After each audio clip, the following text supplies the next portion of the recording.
Hey guys, Prowl 1701 here, and today we're going to talk about Season 25 of classic Doctor Who with this gorgeous box set with some amazing art by Lee Binding, who always does good work. Now, Season 25, of course, is the penultimate season of classic Doctor Who, and the start of classic Doctor Who really ramping back up in quality, I think a lot of people would say. I find Season 24 underrated, but Season 25 does improve in quality. You can really see Andrew Cartmel really getting to do what he wants with it, having good ideas, fresh ideas, bringing in fresh writers, and we end up with 4 stories that are most of which held in pretty high esteem.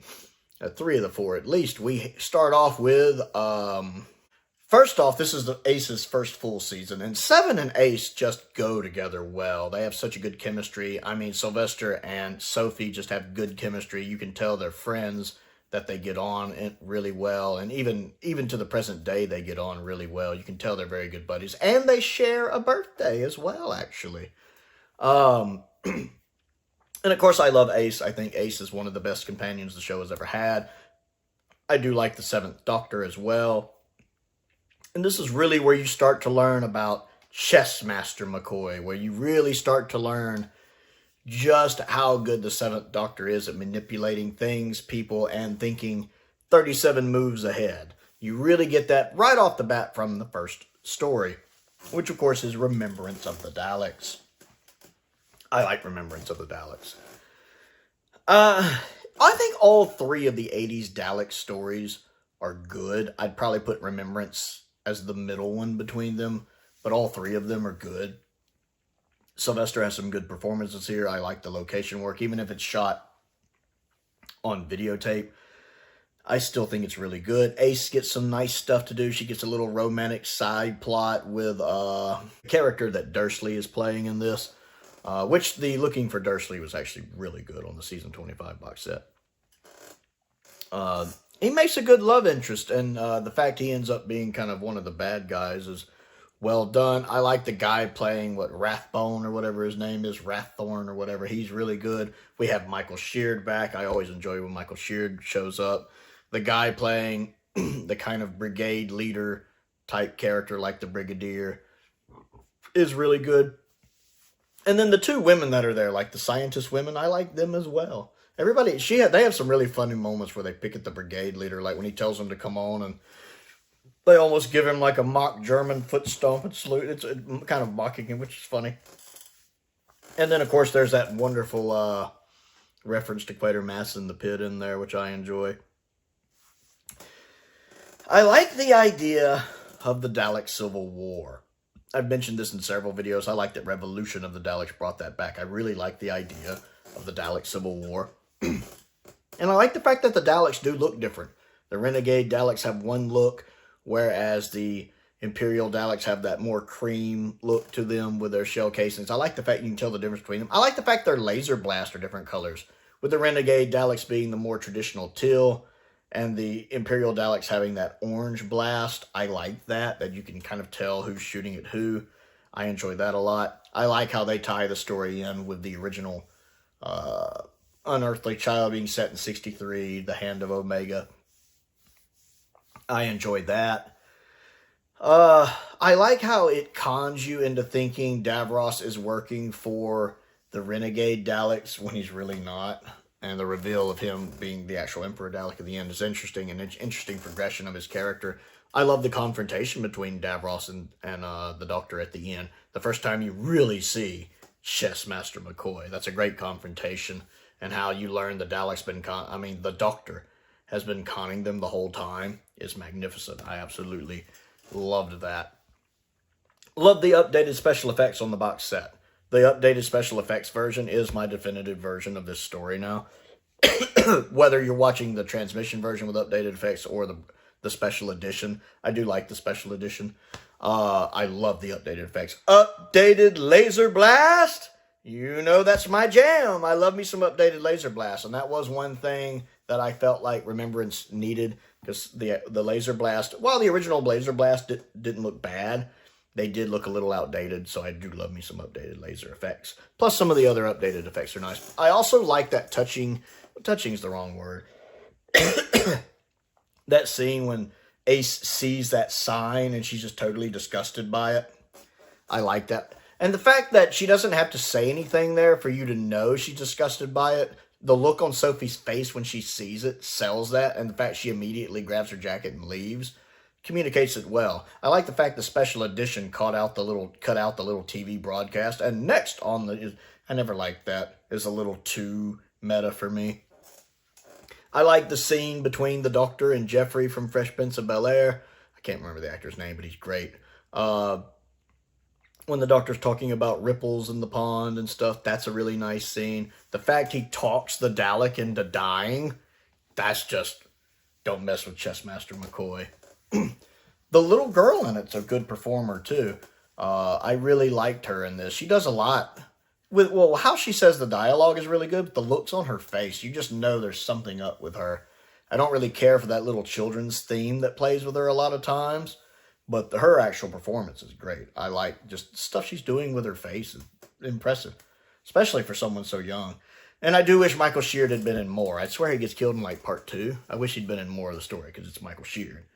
But Remembrance is one of the best Dalek stories for a good reason. Then we move into the Happiness Patrol, which is my personal favorite of the season and the one that was originally supposed to be the season finale. I like this one. The regular version and the new special edition, I like them because for me, they're different viewing experiences. They really are. I don't have a preference for one over the other. But much like the Macroterra in black and white or color, I like both equally. I can see myself going back and watching the original version of it. I can see myself going back and watching the special edition. They're both that good. I really think the actress playing Helen A is fantastic in this. She's really good. I loved her on the Behind the Sofa, by the way. She's hilarious on Behind the Sofa. But I really liked her performance in this. The Candyman stuff I'm not as keen on. I'm not a big fan of the Candyman. I mean, it's impressive. I guess they managed to pull that off in Classic Who, but it just doesn't. I feel like the story would be more effective without it. I like the themes of the episode. I like the satire of the episode. A place where you're not allowed to be unhappy. That's interesting. I like the set designs well enough. They're not perfect, but I like them well enough. I like the designs of the police. It's very 80s, but I like that. I love the scene when the Doctor's daring the guy to shoot him. McCoy is in his element there in scenes like that. He is phenomenal doing stuff like that. And I love what happens to Helen A at the end. Seems like the perfect ending for her, actually. Like, I'm glad she doesn't get killed. I'm glad she goes out the way, not goes out, but ends up the way she does. That's the perfect one for her. Also, the effect of her little dog seems like a pretty good little practical effect.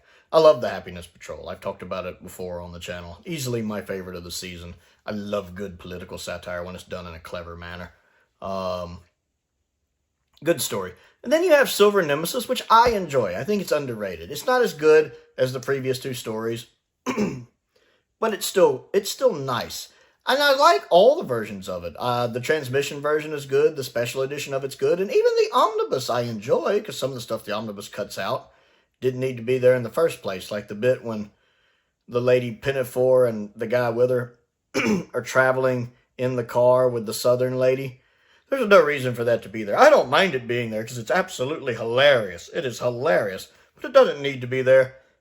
So I'm fine with the omnibus version cutting that out. It's still hilarious. I don't really have a favorite version of that story. I like the fact the omnibus version still uses the updated effects. The updated effects for this story look really good. Especially seeing the cyber fleet and stuff. Really top-notch stuff. Just goes to show how far the updated effects have come since the DVD range. They look really good. I think it has a little too much going on in it. There's too many villains when you have the Neo-German guys. The lady Pinafore and her assistant, which the actress playing her, by the way, is great. And you have the Cybermen. Always great to have David Banks back for that, of course. David Banks is amazing. They need to bring David Banks back as a Cyberman. I mean, he's older and might have trouble being in the suit, but even if you just have him doing the voice work, just as a little homaged or just a nod to him being in class. You have him come back and voice one of the Cybermen, as long as he gets to say excellent at some point. Or destroy them at once, something like that. I would enjoy that.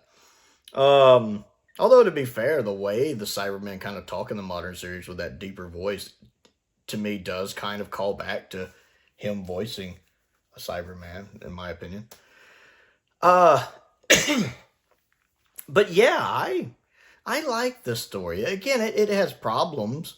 And the bit with the gold killing them all, her slingshotting them with the gold, is silly. It doesn't quite work for me. I've never liked gold as a weakness. But it is enjoyable. There's some really good performances in there. I like, again, some of the location work. It's better than its reputation. And then the season closes off with Greatest Show in the Galaxy, which I'm not the biggest fan of Greatest Show in the Galaxy. I think the second half is a lot better than the first half. Like episode 1, I downright don't like at all. Episode 2, I don't care much for. Episodes 3 and 4 pick up, with episode 4 being great. I've talked about this many times. I think the fact the episode got made at all, though, is impressive, considering the strike stuff going on, them having to shoot in the tent, and it working out, since this is the story they were doing, that worked out really well, and they make it work. Like, if you didn't know that there were problems behind the scenes with this story, you wouldn't know. They pull that off immaculately, so I got to give credit for that. Also, the guy playing the head clown, he's great. The head clown is phenomenal in this, and I have to give props to him as a performer. Just the physical stuff he's doing. I mean, his lines are good, but he doesn't have a lot of lines. And the fact that he's oftentimes considered one of the best parts of the story, the fact he's doing what he does with what little bit of lines he has, but he's doing so much with his facial work and his body language to really sell this character. Was it Ian Reddington? I'm trying to remember his name. He's really good in this, though. He's really, really good in this. It's not perfect. The guy doing the Mastro's fine, but I wish he wouldn't break into the rap song like every 5 minutes, because it's very bad. The woman doing the fortune teller is good. I don't really like the bit with the kind of nerd kid, because I feel like the show is poking fun at itself, and the guy with the insane bike is just, that's insane. It's very 80s insane. T.P. McKenna, I don't think much of his character. Not the performance isn't bad. I like T.P. McKenna. I liked him better when he was in Blake 7. He's in an episode of Blake 7 that's really good. But as a performer, he's fine here. But I don't really care much for the little professor character he's playing.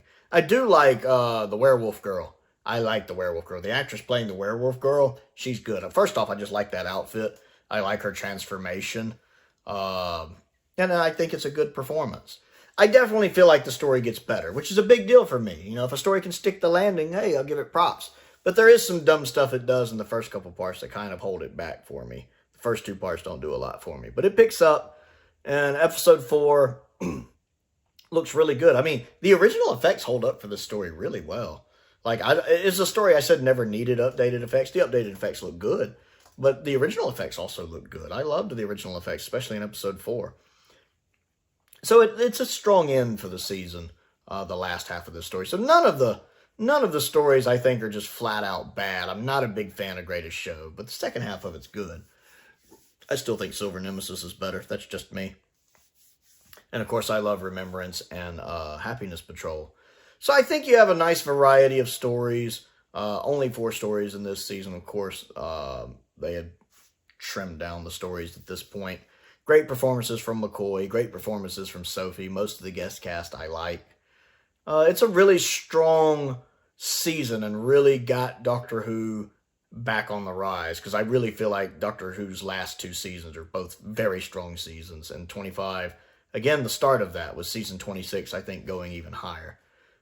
So yeah, I guess that's really about it for season 25. I guess if I was ranking them, I would have Greatest Show in the Galaxy at the bottom, then Silver Nemesis, then Remembrance of the Daleks, and then Happiness Patrol at the top. That's how I would rank them. So season 25, what do you think of it? Comment down below and let me know. Don't forget to click the like button and the subscribe button as well. I also have a Patreon if you would like to support me on that. There is a link to that down there. I also want to give a shout out to some of my top tier patrons, Colin Coney, Sam Venning, Unknown289, and Finn Perkins. I appreciate their support, as I do the support of all of my patrons and my YouTube members. It's very much appreciated. I also have a P.O. box and a link to my Amazon wishlist and a link to my Amazon UK wishlist. You can find all of that down in the description as well. Check those out. Most importantly, thank you for watching. Hey guys, Prowl 1701 here, and today we're going to talk about season... Ooh, burp.